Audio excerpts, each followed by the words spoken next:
This is Catholic Daily Reflections for Monday of the 11th week in Ordinary Time. Today's reflection is entitled, Turning the Other Cheek. But I say to you, offer no resistance to one who is evil. When someone strikes you on your right cheek, turn the other one to him as well.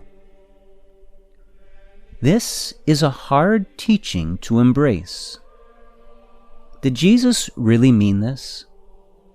Often, when put in the situation where someone wrongs us or hurts us, we can tend to immediately rationalize away this gospel passage and presume it doesn't apply to us. Yes, it's a hard teaching to believe and an even harder one to live. What does it mean to turn the other cheek? First, we should look at this on a literal level.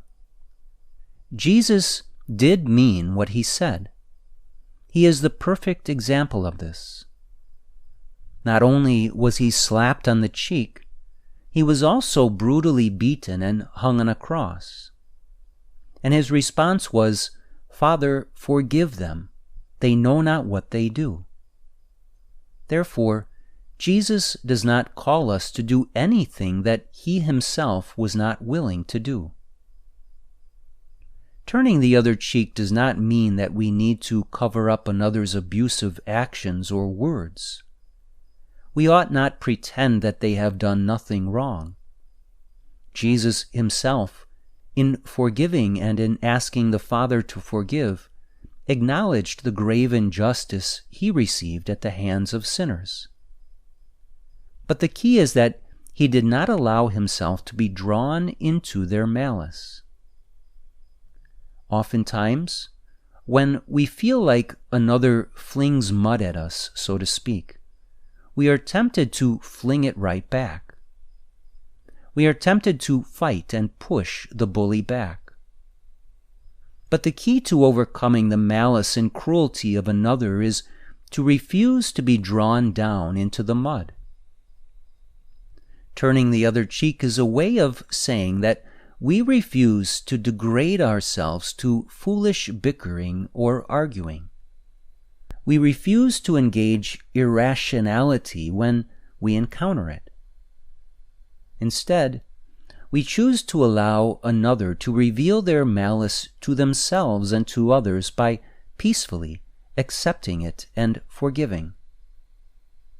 This is not to say that Jesus wants us to perpetually live in abusive relationships that are more than we can handle. But it does mean that we will all encounter injustice from time to time, and we need to handle it with mercy and immediate forgiveness, and not become drawn into returning malice for malice. Reflect today on any relationships that are difficult for you. Especially reflect upon how ready you are to forgive and to turn the other cheek. Doing this may just bring you the peace and freedom you seek in that relationship. Let us pray. My forgiving Lord, help me to imitate your great mercy and forgiveness. Help me to forgive those who have hurt me, and help me to rise above any injustice I encounter. Jesus, I trust in you.